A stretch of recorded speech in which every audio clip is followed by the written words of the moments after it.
Il y a des méthodes, il y a des recettes. Faut les connaître, mais il faut savoir aussi les oublier. Tout dépend de l'étape d'écriture où vous en êtes. C'est-à-dire que au départ, quand vous avez une idée, il faut partir du principe que cette idée-là, pour qu'elle devienne une histoire, elle doit être développée. Et quand elle doit être développée, il faut ne surtout pas penser à des recettes ni quoi que ce soit. Il faut juste vider son sac, vider toutes ses idées, vider toutes les questions que l'on se pose, les envies que l'on a. Il faut tout mettre sur papier. Et une fois que vous avez mis tout ça sur papier, il faut ensuite rassembler ces idées-là pour en faire une histoire. C'est là qu'interviennent les recettes ou les méthodes que l'on peut trouver maintenant partout dans des manuels en librairie. Il n'y a pas de meilleure méthode qui existe, il n'y a que des méthodes différentes. En même temps, il faut savoir aussi les oublier une fois qu'elles sont intégrées, parce que ça peut être piégeant. C'est-à-dire que beaucoup de gens fonctionnent par recette et oublient à la fin qu'ils ont une histoire à raconter. C'est-à-dire que vous allez construire un récit qui est absolument mécaniquement fonctionne très très bien. Il y a un début, un milieu, une fin, ok. Mais on oublie souvent que le cinéma c'est de l'émotion, de l'affect. Et quand on se noie dans les recettes, on devient trop mécanicien. On oublie d'être poète. Donc c'est un problème qu'il faut surmonter. Le problème de l'écriture, c'est souvent le fait que l'on oublie que c'est surtout de la réécriture. Et donc une fois que vous avez écrit un récit qui est bien ordonné, il faut se rendre compte si, on a toujours le sujet que l'on avait au départ et qui nous a donné envie de raconter une histoire, et deux, est-ce que cela fonctionne? Est-ce que c'est clair? Est-ce que le récit est clair? Et surtout, est-ce qu'il met bien en avant l'histoire des personnages? Parce qu'une histoire, c'est toujours l'histoire d'un personnage. Il faut avoir les deux. J'avais un ami scénariste qui disait que un scénariste, c'est un horloger poète. Ça veut dire quoi? Ça veut dire que il faut avoir à la fois une structure mentale qui permette de donner au récit de la clarté, c'est-à-dire que vous avez un sujet, il faut que dans son développement, tout le monde comprenne les tenants et les aboutissants du récit, et que ça soit clair pour tout le monde. Et à la fois poète parce que on part sur du sensible, c'est-à-dire qu'on ne peut pas raconter une histoire comme on raconte un fait divers ou une formule mathématique. Ça raconte déjà l'histoire de personne. Donc l'histoire de personne, ça veut dire que il y a ce qu'on appelle l'identification. Quand on regarde un film, il faut absolument s'identifier dans le personnage qui est le moteur principal de l'histoire. Alors pour ça, il faut déjà observer les gens, savoir ce que c'est que l'affect, avoir de l'empathie, etc. Et l'imagination, c'est celle qui permet de donner au récit son originalité. C'est-à-dire qu'on peut rarement créer une histoire originale. On raconte toujours la même histoire d'amour, on raconte toujours la même histoire d'amitié ou de guerre, de vengeance, etc. Mais le traitement n'appartient qu'à soi. C'est-à-dire donner son point de vue sur le monde à travers un récit.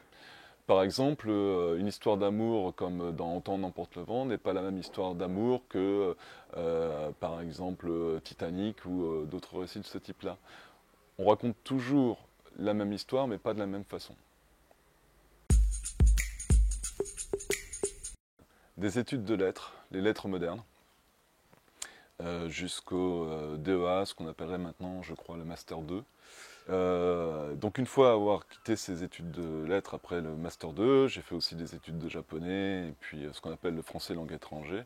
Ce sont des études qui vous permettent d'enseigner le français à l'étranger. Là j'ai fait ce qu'on appelle des squats où on organisait en fait des soirées avec des artistes venant des quatre coins du monde pour faire de la musique, ou montrer des films, etc. Enfin donc l'univers culturel me plaisait beaucoup. Ce qu'on appelle l'IMCA, une école de scénaristes en Avignon. Et là, j'ai rencontré enfin un type vraiment formidable qui s'appelle Antoine Tudal, qui est un des scénaristes, un des rares scénaristes français oscarisés, avec le film Les Dimanches de Ville d'Avray, qui était en 63 ou 64, je crois. Et avec ce type-là, en fait, je me suis rendu compte que oui, je pouvais écrire très très rapidement des histoires, qu'elles étaient construites, etc. Et tout. Et comme j'étais un peu le roi du pétrole là-bas, je me suis dit bon bah j'ai plus qu'à monter à Paris après, et puis voilà. Donc j'ai fait ce stage qui s'est très très bien passé. Je suis monté à Paris, j'ai travaillé d'abord pour une maison de production documentaire. Au début pour pas mal de maisons de production comme lecteur de scénario, à la fois pour le court et le long. Ensuite script docteur et puis scénariste. J'ai décidé de monter une boîte de vidéoclub, bouquinerie, cafétéria à Caen, dans une salle art et essai qui s'appelle Le Luxe. On a fait l'aménagement du lieu et tout. Et c'est quand je suis revenu à Caen que là j'ai eu mon premier contrat de long métrage comme scénariste et scénariste aussi pour deux bandes dessinées chez Dupuis et Emmanuel Proust édition. Et c'est là où ça a vraiment démarré, quoi. Voilà. Euh, mais c'est la plupart du temps, les gens que j'ai rencontrés et qui sont scénaristes ont eu tous des parcours vraiment atypiques, quoi. Alors un synopsis, c'est grosso modo le résumé d'un récit avec une accroche. C'est-à-dire que, euh, bon, ça dépend, il y a deux méthodes grosso modo pour faire un synopsis. Soit vous racontez l'histoire, le scénario du début jusqu'à la fin, soit vous le racontez jusqu'avant le climax ou à peu près au climax, c'est-à-dire au moment où le héros, le personnage principal, a réussi à résoudre tous les problèmes qu'il avait, mais il y a un gros obstacle devant lui et l'idée c'est va-t-il s'en sortir ou pas. Alors soit vous racontez comment il s'en sort ou pas, soit vous vous arrêtez juste là et là c'est au producteur de dire alors qu'est-ce qui se passe après.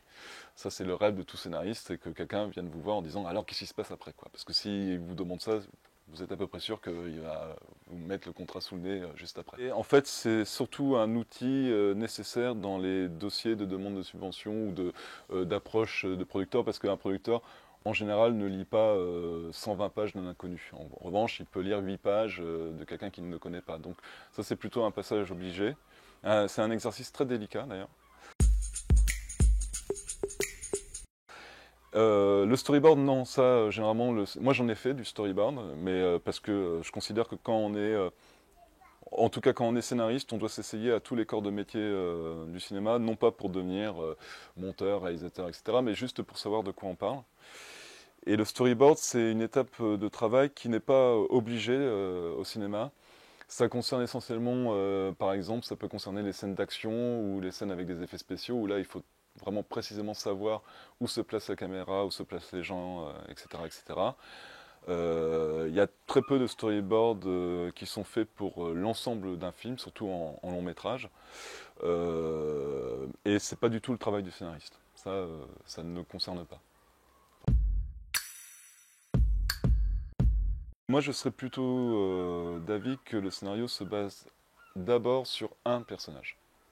Un seul et unique. Même lorsqu'il s'agit de mettre en scène plusieurs personnages, on est toujours pour moi sur une approche de un personnage dont les différentes facettes sont représentées par les personnages secondaires.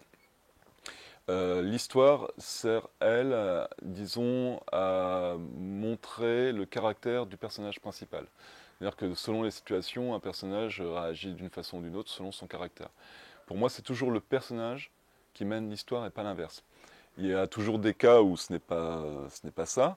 Par exemple, dans les films historiques, il est possible que l'histoire fasse plonger le personnage au cœur d'une action, mais c'est quand même à travers ces réactions que l'on caractérise un personnage et donc que l'on raconte l'histoire de sa vie. Moi j'adore par exemple les terrasses de café. J'adore les terrasses de café. Au début, j'allais dans les terrasses de café, sur les terrasses de café pour m'inspirer de la conversation des gens. Et très très vite, je me suis rendu compte que c'était pas tant le contenu qui m'intéressait, ça pouvait être le cas, mais c'était pas ça. C'était la musicalité en fait de leur conversation. C'est-à-dire que, par exemple, si je me trouve à côté de gens dont je ne connais pas la langue, par la musicalité de leur conversation, j'arrive à savoir s'ils sont fâchés ou s'ils discutent de quelque chose de grave ou de joyeux, etc. Enfin, quelque chose que tout le monde peut faire sans problème. Mais plus vous êtes attentif à ça et plus vous voyez les nuances dans les conversations, et c'est ça qui vous servira plus tard pour écrire vous-même les dialogues. Parce que les dialogues, en fait, la plupart du temps, ce que je rencontre dans les scénarios de débutants, c'est des dialogues explicatifs et tout, parce parce qu'en fait, les scénaristes placent des informations dans le dialogue. Or, le dialogue ne devrait pas servir à ça. Il peut, mais ça ne devrait pas servir à ça. Le dialogue est là, en fait, pour donner corps à vos personnages, dans le sens où ils doivent être crédibles. On doit croire à ce qu'ils disent. Par exemple, il y a un auteur que j'aime beaucoup qui s'appelle Cormac McCarthy, qui est connu pour avoir écrit le bouquin La Route, dont il y a eu une adaptation au cinéma. Et c'est l'histoire d'un homme et de son enfant qui traversent en fait une grande partie des États-Unis, mais à une époque post-apocalyptique. Enfin, il n'y a plus rien à manger, il y a des cannibales, enfin, c'est l'horreur. Et il y a à un moment donné une conversation entre le père et l'enfant que j'ai toujours en tête parce qu'elle est d'une simplicité renversante. Ils sont en train de marcher, ils ont subi une attaque violente, etc. Le père se tourne vers l'enfant, il dit est-ce que ça va? L'enfant fait ça va? Ok, ok, ok. C'est tout.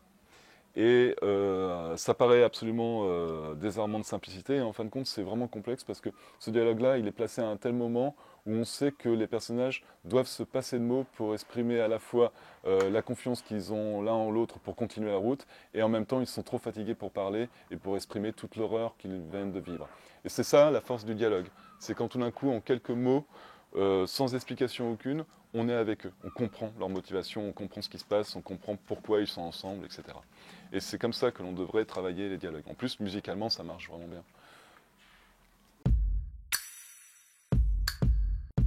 Par exemple, quand c'est un réalisateur qui me contacte, il a souvent des idées de début de film ou des scènes qui visuellement, comment dire, le motivent à faire un film. Mais comme toute idée, en fait, elle demande à être développée en histoire. C'est-à-dire qu'est-ce qu'on raconte à travers ça. Et c'est là où effectivement j'interviens. Alors, la plupart du temps, je passe mon temps à le questionner pour savoir quelle est la source, le moteur qui le motive à faire, à passer 2 ans de sa vie à écrire une histoire. Et c'est là où on se rend compte s'il y a matière à développer ou pas. Mais ça appartient toujours à celui qui commande. Parce que moi je peux écrire n'importe quelle histoire à partir de n'importe quelle scène ou d'idée, mais ça ne sera pas forcément le film que le réalisateur veut faire. Donc c'est pour ça qu'il est vraiment important de questionner à fond pour savoir en fait à travers cette image-là ou cette séquence-là, il a l'intention de parler, quoi. Ce qui est toujours très délicat parce que ça peut s'arrêter juste à cette scène-là et puis le réalisateur n'a vraiment aucune idée de ce qu'il veut raconter. Il a rien à raconter, rien à dire. Dans ces cas-là, à ce moment-là, je lui demande qu'il me laisse le feu vert pour raconter une histoire qui se servira de cette scène-là comme début.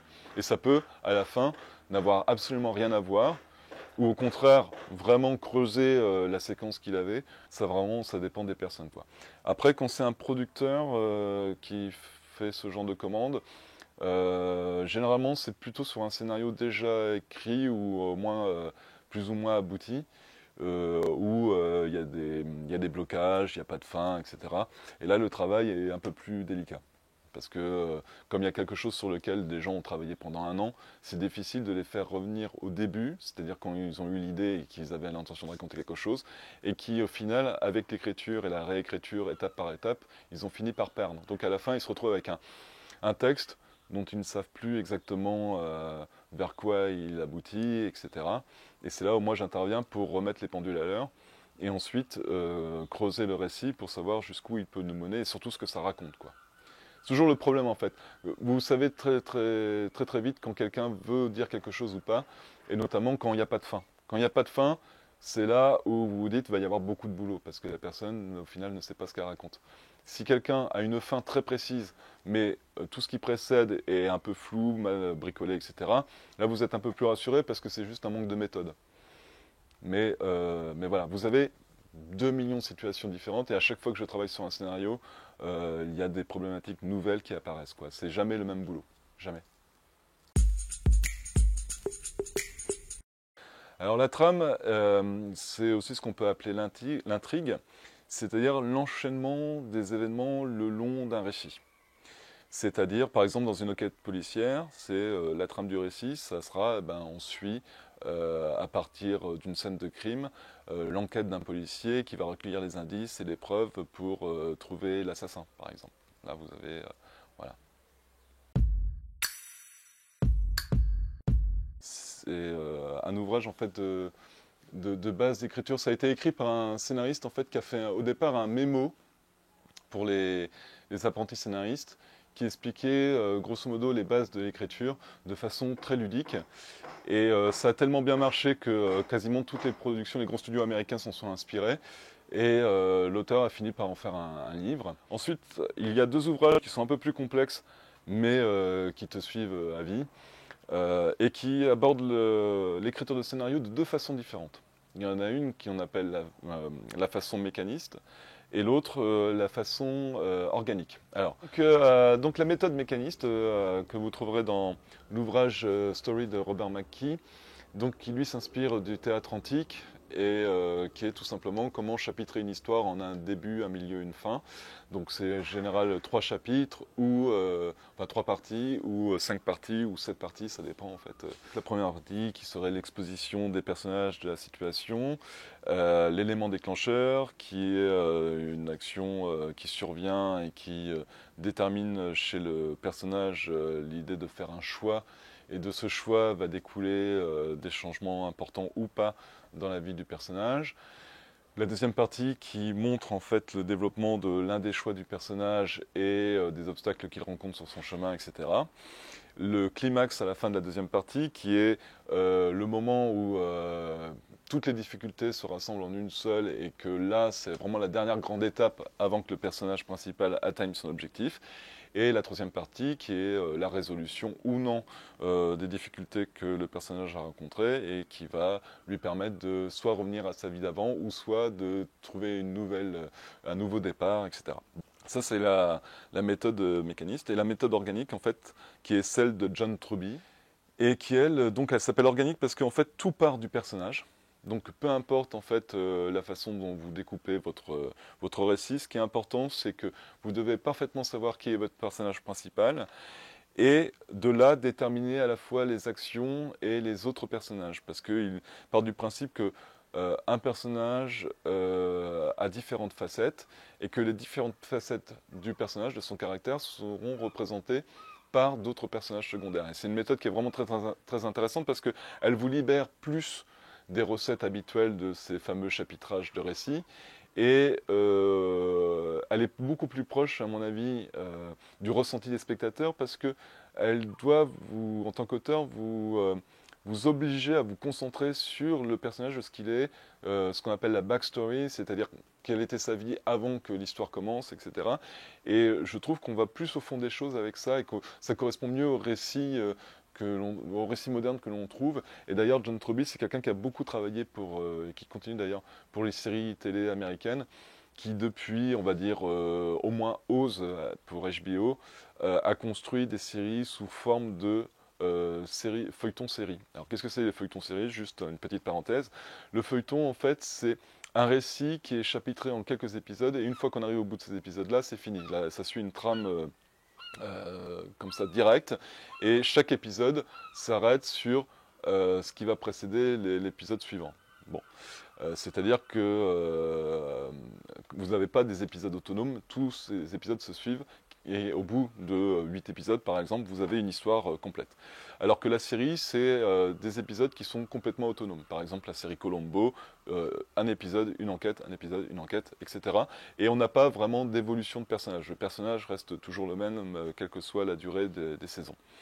Et avec Oz, mais bien avant avec New York PD Blues et puis une série qui l'a précédée par le même auteur, en fait, il y a eu interaction de ces deux formes, c'est-à-dire du feuilleton et de la série. C'est-à-dire qu'on avait des épisodes qui étaient à la fois autonomes et en même temps qui suivaient une trame tout au long d'une saison pour voir l'évolution des personnages principaux. Et ça a tout changé. Ça a vraiment changé la forme de narration.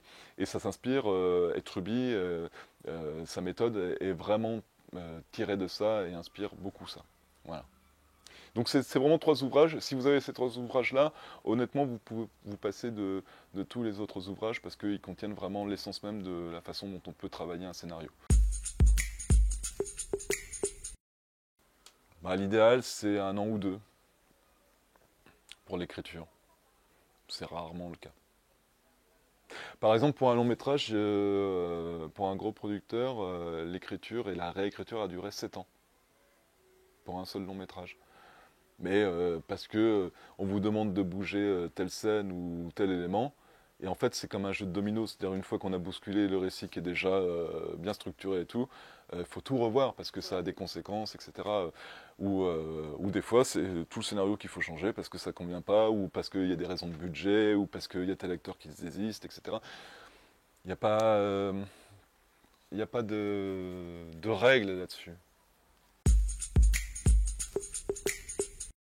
Les bons côtés, c'est que vous faites jamais la même chose. Donc oubliez le quotidien gris et monotone, ça n'existe pas. Les rencontres, vous rencontrez un tas de gens de différents milieux, de différents métiers, différentes histoires. Vous pouvez voyager aussi. Vous pouvez travailler à Paris mais habiter ailleurs, puisque de toute façon c'est de l'écriture. Vous vous déplacez uniquement que pour des rendez-vous, voilà. Et puis, bah, c'est déjà beaucoup, c'est déjà pas mal. En plus, bon, bah, vous gérez votre temps comme vous voulez, à peu près, quoi, voilà. Les mauvais côtés, ben, c'est surtout essentiellement financier, parce qu'il y a des hauts et des bas, il y a des traversées du désert, et puis des fois, vous avez des pics où là, vous savez que vous allez avoir une très bonne année. Et puis le fait que ce soit un métier aussi qui est très mal connu en France, voire qui n'existe pas. Par exemple, le script doctoring est un métier non reconnu en France. Alors, le script doctoring, c'est en fait quand un auteur vous soumet un scénario parce qu'il y a un problème et il n'arrive pas à voir lequel, et bah, vous lisez le scénario et puis vous lui donnez des pistes de réécriture, etc. Voilà. Donc ça, c'est un métier qui est absolument pas connu du tout en France, hein, du tout. Euh, c'est quand même les deux principaux défauts, vraiment. Et puis, vous faites ce métier à contre-courant. C'est-à-dire que les gens qui vous commandent des histoires ne savent pas ce que c'est que de raconter une histoire, la plupart du temps. Vraiment pas. Vraiment pas. Moi, je me rappelle, j'ai fait des mémos pour des producteurs pour leur expliquer, par exemple, la différence entre crédibilité, vraisemblance, vérité, réalité, etc. Parce qu'ils se mélangeaient les pinceaux et tu peux pas avoir le même. Si t'as pas le même discours, tu peux pas travailler vraiment ensemble.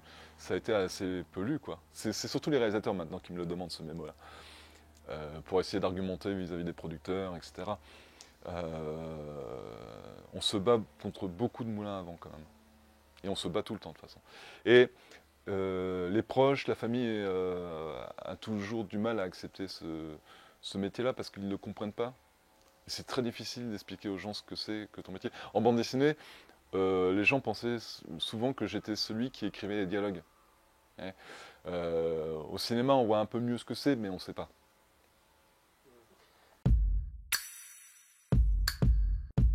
Bah, d'être patient. D'être patient et d'être velléitaire. C'est-à-dire qu'il faut qu'ils le veuillent vraiment. Il faut qu'il le veuille vraiment et il faut qu'il se prépare au combat de sa vie, quoi. Parce que chaque jour, ça sera un parcours d'obstacles. Et il faut exactement qu'il sache ce qu'il veut. Est-ce qu'il veut travailler pour la télé et le cinéma, disons, classique? À ce moment-là, il va avoir énormément de concessions à faire et il va avoir beaucoup de bâtons dans les roues. Et il va falloir certainement énormément d'années avant qu'il parvienne à faire peut-être le film de ses rêves. Après, s'il ne suit pas les filières classiques, il y a moyen qu'il puisse faire les films qu'il envisage de faire, avec qui il veut. Mais par contre, ça sera manger de la vache enragée, ça sera peut-être faire de la plonge dans un bar pendant 6 mois pour pouvoir faire son film pendant le reste de l'année. Donc il faut le vouloir. Il faut le vouloir, il faut être patient. C'est vraiment les qualités qui sont nécessaires pour ça.